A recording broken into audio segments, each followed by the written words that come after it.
कक्षा 8 की ब्रिज कार्यपुस्तिका प्रखर भाग 2 का कार्यपत्रक 62 हल करेंगे पेज नंबर 72 पर। प्रश्न नंबर 1,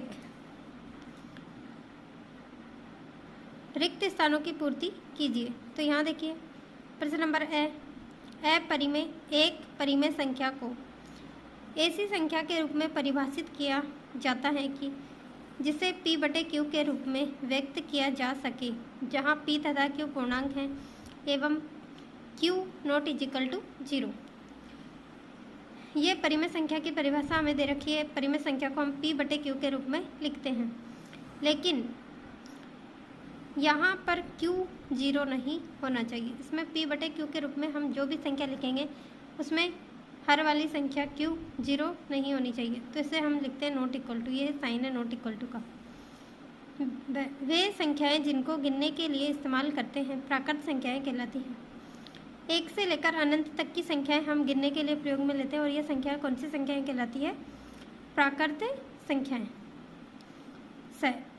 प्राकृत संख्याओं में 0 मिला दे तो पूर्ण संख्याएं कहलाती हैं। अगर प्राकृत संख्याओं में हम 0 को शामिल कर दें, 0 को मिला दें, तो वो संख्याएं पूर्ण संख्याएं कहलाती हैं। सभी प्राकृत संख्याएं पूर्ण संख्याएं भी हैं, लेकिन सभी पूर्ण संख्याएं प्राकृत संख्याएं नहीं होती हैं। सभी प्राकृत संख्याएं पूर्ण संख्याएं भी होती हैं, लेकिन पूर्ण संख्याएं प्राकृत संख्याएं नहीं होती, क्योंकि पूर्ण संख्याओं में 0 सम्मिलित होता है और प्राकृत संख्याओं में 0 सम्मिलित नहीं होता है, इसलिए पूर्ण संख्याएं प्राकृत संख्याएं नहीं होती है। प्रश्न नंबर 2, निम्न परिमेय संख्याओं के बीच 3 परिमेय संख्याएं ज्ञात करो। तो यहाँ पर हमें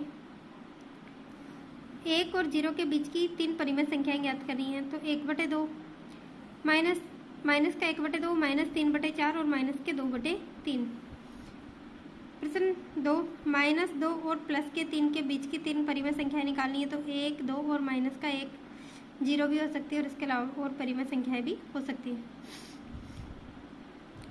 यहाँ देखिए तीसरा, -4/5 और -2/3, इनके बीच आने वाली परिमेय संख्याएं माइनस के 21/30, -22/30 और -23/30।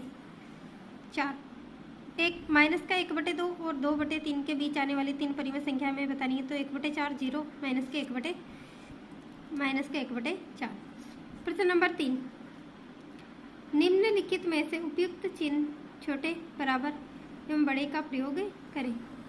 तो यहाँ देखिए हमें ये 2 संख्याएं 2 भिन्न दे रखी है, 2/5 और ये 6/5। इसमें से हमें बताना है कि कौन सी भिन्न छोटी है और कौन सी भिन्न बड़ी है। तो यहाँ दोनों भिन्नों के हर समान है, और हर समान है तो हम इनके अंश को देखकर पता लगा सकते हैं कि कौन सी भिन्न छोटी है और कौन सी भिन्न बड़ी है। तो अंश में 6 और 2 हैं, तो यहाँ 6 बड़ा है, तो इसका मतलब 6/5 भिन्न बड़ी है। तो बड़ी भिन्न की तरफ हमने चिन्ह का मुंह खुला हुआ रखा है। 2, माइनस के 5/6 और माइनस के 4/6, इसमें से हर में दोनों तरफ 6 हैं, तो यहाँ माइनस का 4 बड़ी संख्या है। माइनस में छोटी संख्या बड़ी होती है और बड़ी संख्या छोटी होती है, तो ये माइनस के 4/6 बड़ी भिन्न है। तीसरा, माइनस के 3/8 और 2/8 में यहाँ 2/8 भिन्न बड़ी है, क्योंकि ये संख्या माइनस की और ये प्लस की है। माइनस 1/4 और 1/4, तो यहाँ 1/4 भिन्न बड़ी है, और बड़ी संख्या की तरफ हमने चिन्ह का मुंह खुला हुआ रखा है। प्रश्न नंबर 4, निम्न परिमेय संख्याओं के निर्देशानुसार आरोही व अवरोही क्रम में लिखिए। तो यहाँ हमें भिन्न दे रखी है, उसे हम आरोही और अवरोही क्रम में जमाएंगे। तो -4/3, -5/3, -2/3 और 1/3, इसे हमें आरोही क्रम में जमाना है। तो आरोही क्रम में जमाने के लिए हम पहले सबसे छोटी भिन्न लेंगे और अंत में जाकर सबसे बड़ी भिन्न। यहाँ सभी भिन्नों के हर समान है, तो यहाँ सबसे छोटी भिन्न है माइनस के 5/3, फिर -4/3, -2/3 और लास्ट में 1/3। दूसरा देखिए, -3/4, 3/4, 7/4 और माइनस के 9/4। तो यहाँ अवरोही क्रम में जमाना है, तो सबसे बड़ी भिन्न पहले और सबसे छोटी भिन्न अंत में। तो सबसे बड़ी भिन्न है 7/4, फिर 3/4, -3/4 और माइनस के 9/4। तीसरा 1/3, 5/3, 2/3, 4/3।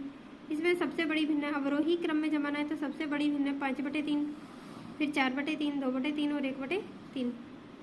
प्रश्न नंबर 4, माइनस के 7/3, 8/-5, -4/5 और -11/5 से अवरोही क्रम में जमाना। तो यहाँ सबसे बड़ी भिन्न है -4/5, 8/-5, फिर -11/5 और -7/3।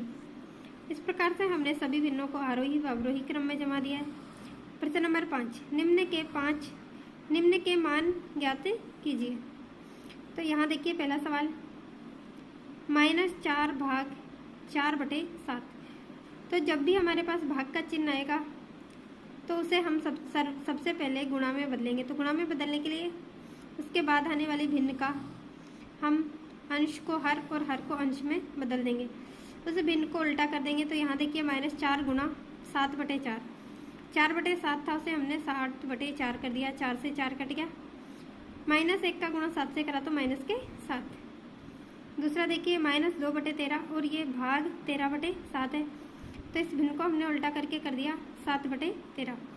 तो -2 का गुणा 7 से करा -14 और 13 का गुणा 13 से करा 169। इस प्रकार हमारा कार्यपत्रक 62 पूरा हुआ।